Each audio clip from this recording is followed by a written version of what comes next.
So we're back. We've got last one. My top 10 favorite Transformer characters of all time. So we did Primal as number 3. Megatron was number 2. We've gone through, like G1. Best I could put on here was Optimus Prime, Galvatron, Unicron, Rodimus. We've talked about, why Predaking isn't here because, he really didn't do much in the show. So who could be my number 1? It's in the title. Well, no, maybe I won't put it in the title. I think I'll just do number 1. My number 1 pick. I won't say. So that you guys I can kind of draw this out just for a little bit longer. So it's like, who is it that I think was a better character that I liked more than, Dinobot, Tarantulas, Inferno, Primal, Megatron? Who could it possibly be? A lot of you probably have watched my show long enough, probably could guess it. Or once I say it, you're going to be like, oh, he always talks about this guy. Fuck, why didn't I think of it? Beast Wars Rampage.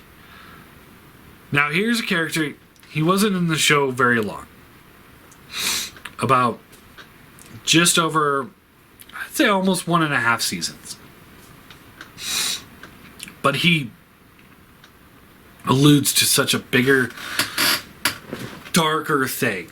And it's just, he's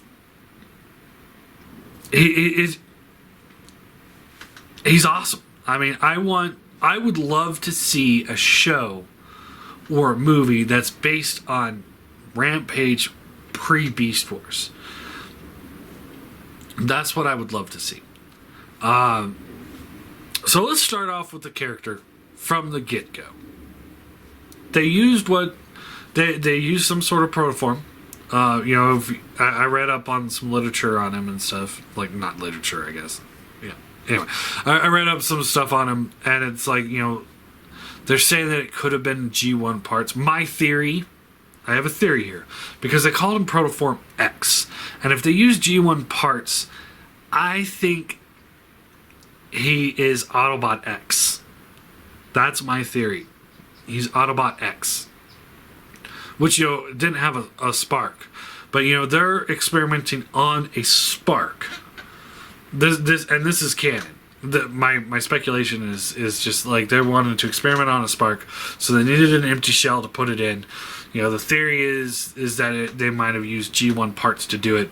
So I'm thinking Autobot X plus the Protoform equals Protoform X, which becomes Rampage. It fits with his character. If you go back and watch the episode Autobot Spike episode, where he's kind of losing his mind, kind of thing. It fits with his character, but it's not actually canon, so I can't really go into that. That's my theory. But anyway, we do know, and this is from the show, and I know technically there's other things that are in canon, but from the show, we know the Maximals decide they want to create an indestructible spark like Starscream. So you get that hint, that another nod towards the G1 show. They want to create something that won't die. So they take this spark and they torture it, they altered it, they did all of these horrible things to it, and then he becomes Rampage. He breaks out. I guess technically he's still Protoform X. But he breaks out, levels the colony, Omicron, I believe it was, levels the colony, kills everything except for one guard, which was Depth Charge. Escapes, and he spends the next, I think it was 2 or 3 years, going across the galaxy. Who knows what he's doing? It's like, I want to know. I would love to see what he was up to. What things that Protoform X was doing. The whole time, Depth Charge is chasing him. At some point, Rampage lands on Starbase Rugby, wipes it out, kills everybody, and eats a lot of them. You know, because there's that scene where he's like talking to Depth Charge, and he's like, "Oh, do you remember all your friends on Starbase Rugby? Tasty ones, I believe." And it's just like, oh god, that's so just tormented, and just it's but Depth Charge finally captures it, brings him to the Maximal Council. They can't recycle him. You know, in the stuff I was reading, they said they decided not to recycle him, but in the show it said they can't recycle him because of the way his spark is, because it's indestructible. He can't die. And we'll go into my theory at the very end too. But so he can't die, and so they can't recycle him. You know, what are they going to do with this thing? They can't keep him in prison, because if he gets out again, he's going to kill everybody again. He's already done it twice. You know, what are they going to do with him? So what do they decide? They're going to put him into a stasis pod, pop him on an Axelon, which is Primal's ship.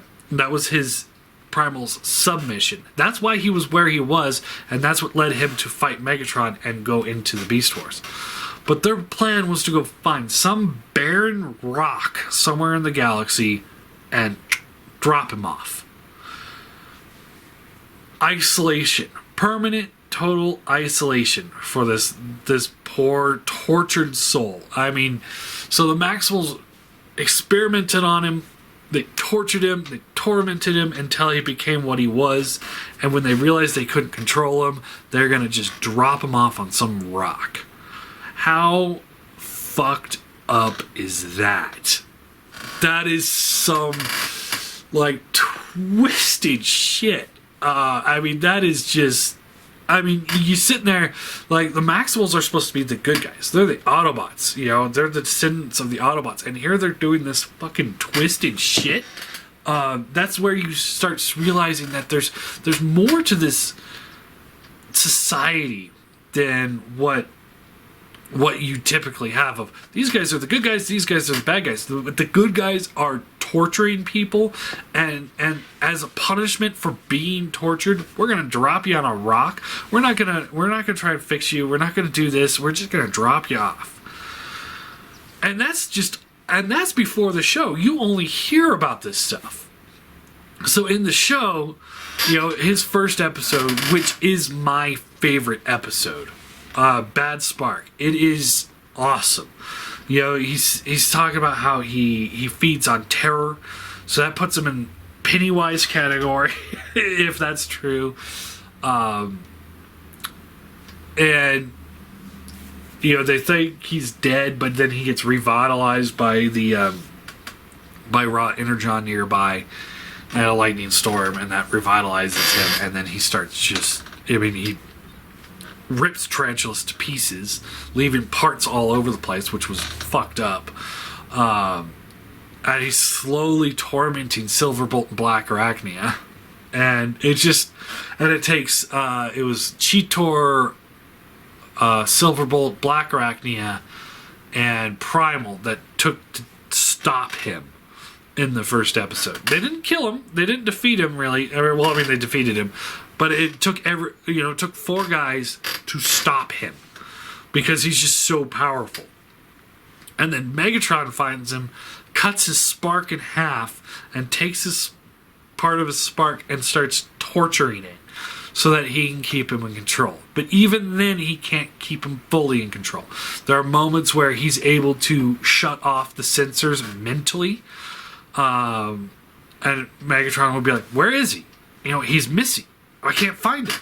And which was great, but he's still there. Even when Megatron had absorbed the G1 Megatron spark, and Rampage was mad at him for a second, he was able to grab Megatron's throat, and you could see, like, Megatron was slightly worried for a second, because it's like, oh hey, fuck, he's gonna kill me.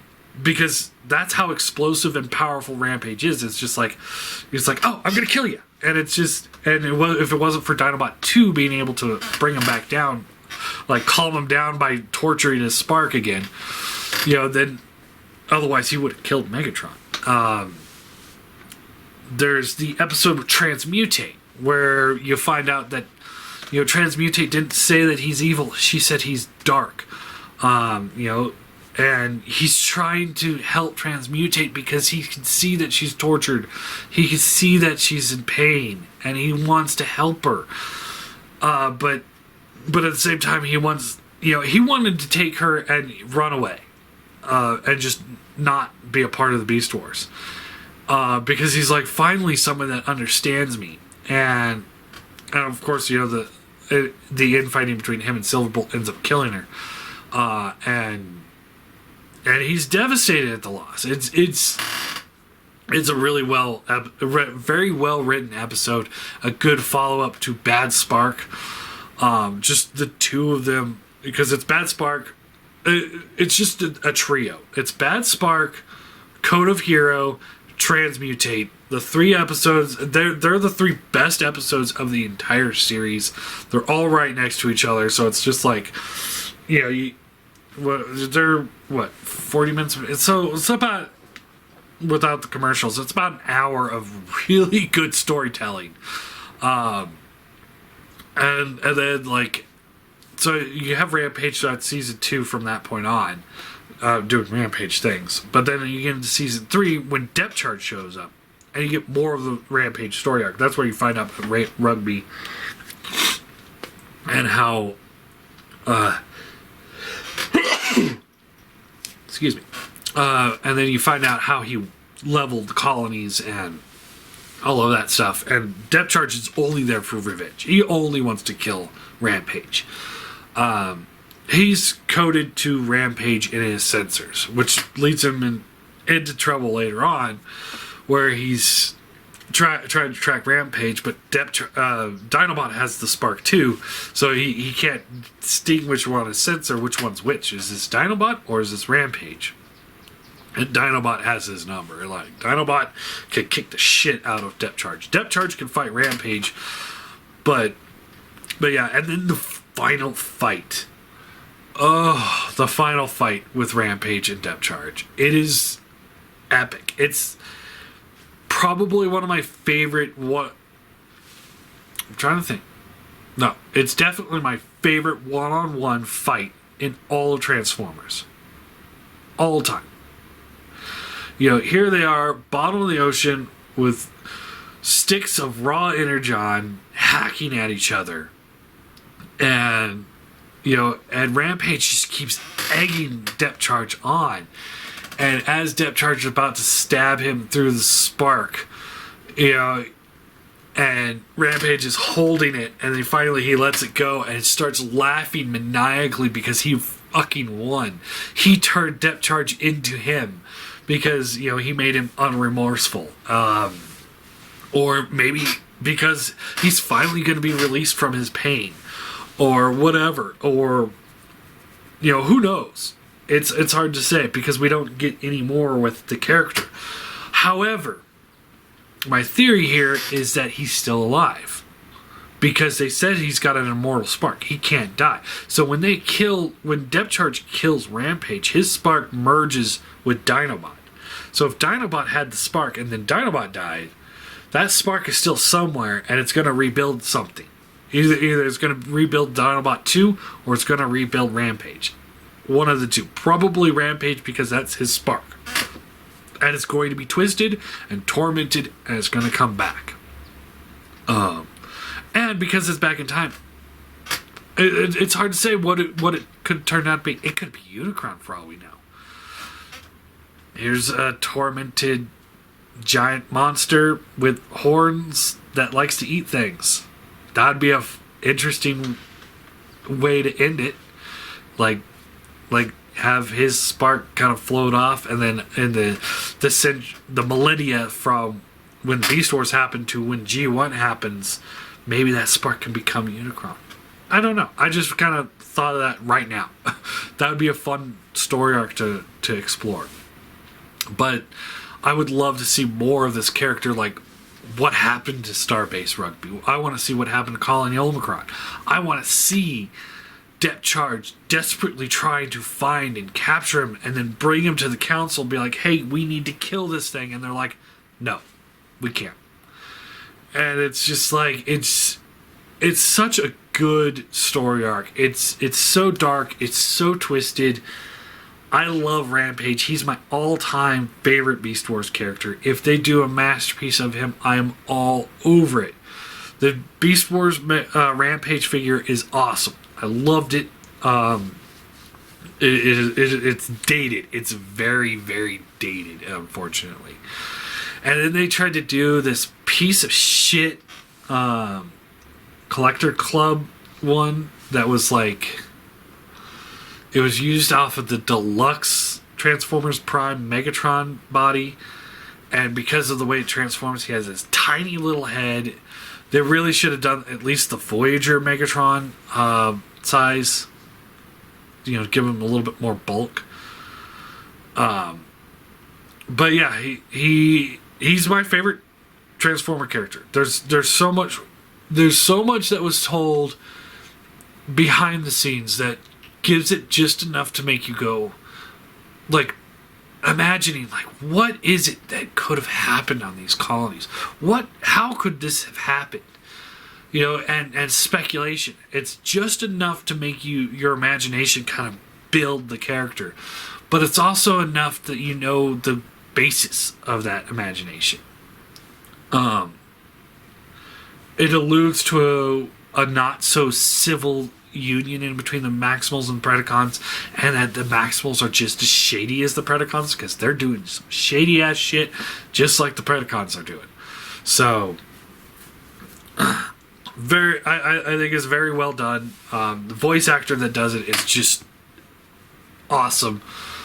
Some of the things he says, my spark feeds on terror.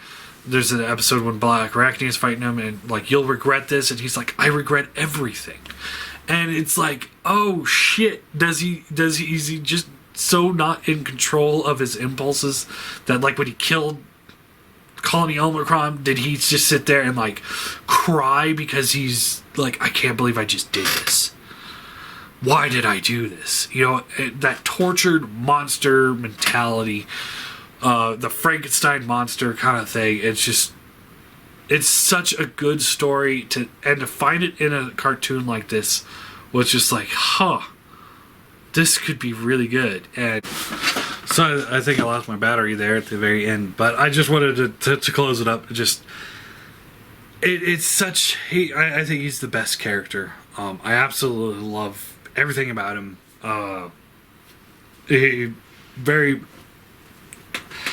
It's very good. I really liked it. So that's why he's my number one. Beast Wars Megatron also very good. That's why he was my number two, and Optimus Primal was number three. But this is why one of the many reasons why I like Beast Wars more than G1 is because these characters had such development. They were they weren't just villains. You know, there was more to their story. You know, the closest we get to that in G1 was the Omega Supreme Devastator feud. But even then, that's like, it showed up for like an episode, and then they kind of just don't really bring it up again. And it's just like, really? You could just drop it and move on? I mean, that could have been a really good driving force for a character feud for the rest of season 2 after Omega showed up. That would have been great. And the fact that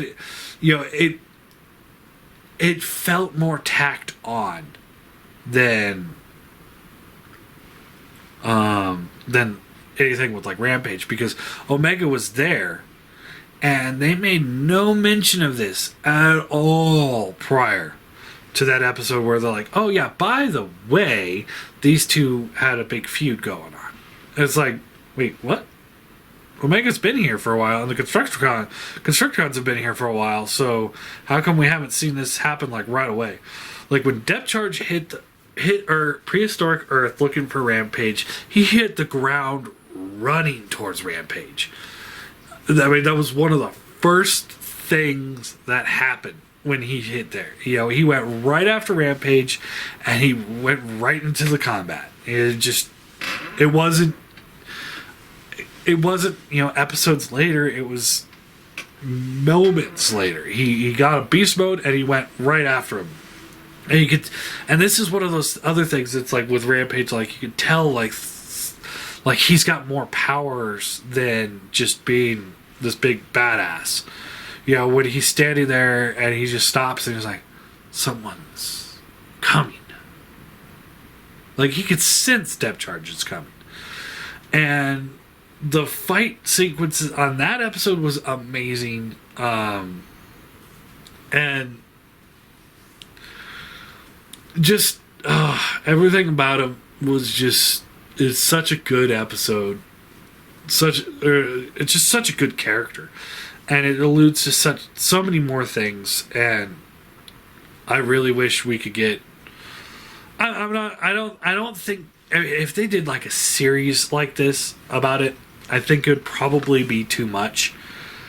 But I would love to see like a direct-to-video movie about the Rampage's destruction and then depth charges, you know, hunting.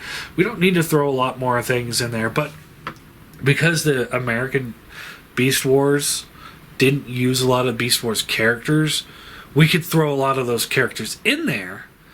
You know, a lot of the Maximals that were Beast Wars characters that didn't make it into the show, we could make those characters that get killed by Rampage, you know, and we could have other Predacons maybe even. Because, you know, they only mentioned two places that got destroyed, Omicron and Rugby. But maybe he destroyed Predacon colonies too. You know, he was killing indiscriminately, from what I could understand. He didn't care. He wasn't on the Predacon side. He never said he was a Predacon, but Megatron forced him to be a Predacon. And if it wasn't for that holding the spark, he probably would have killed all the Maximals eventually, and he probably would have killed all the Predacons eventually. So yeah, I mean, there's my thought. Who's your favorite Transformer character of all time? Mine, like I said, is Rampage. Even if we go into all the non-canon stuff that I know of certain characters that would change this list drastically, you know, Galvatron would be higher, probably Soundwave might be on it, Shockwave would be on it. At the end of the day, I think it would always go back to Rampage as my favorite character. He's the darkest of them all. And he's got the most interesting background of any Transformer character. You know, we're in levels of, you know, Wolverine's story arc. You know, I mean, if you think of it in that terms, you know, here's something that can regenerate and is incredibly powerful. It's Wolverine. However, you know, what would have happened if Wolverine didn't get coached by somebody like Xavier back into becoming a hero? You know, back to being a good guy. You know, he would have ended up like Rampage. If he would have ended up captured by somebody like, say, Mr. Sinister and tortured into being a villain. You know, it's what Wolverine would have been if he went bad. Kind of thing. You know, very powerful, regenerating, and, you know, those scenes when he's got like a hole in him and you can see a spark like grabbing that hole and just like slowly fixing the metal. It's like, fuck, this guy's not gonna die, is he? It's awesome. So, and then Dinobot 2 inherits that power too. So it's like when he was damaged, you can see the spark came out and fixed him as he was going too. So it's like, oh shit. So yeah. I would love to see a Soria arc beforehand, and I would love to see what happened afterwards. I would love to see, you know, like my theory, you know, my hypothesis that he could become Unicron. Now, I know a lot of people are like, but Unicron was created, you know, centuries ago as the nemesis to Primus. But see, you're mixing G1 lore up with comic book lore there. And those actually don't mesh very well.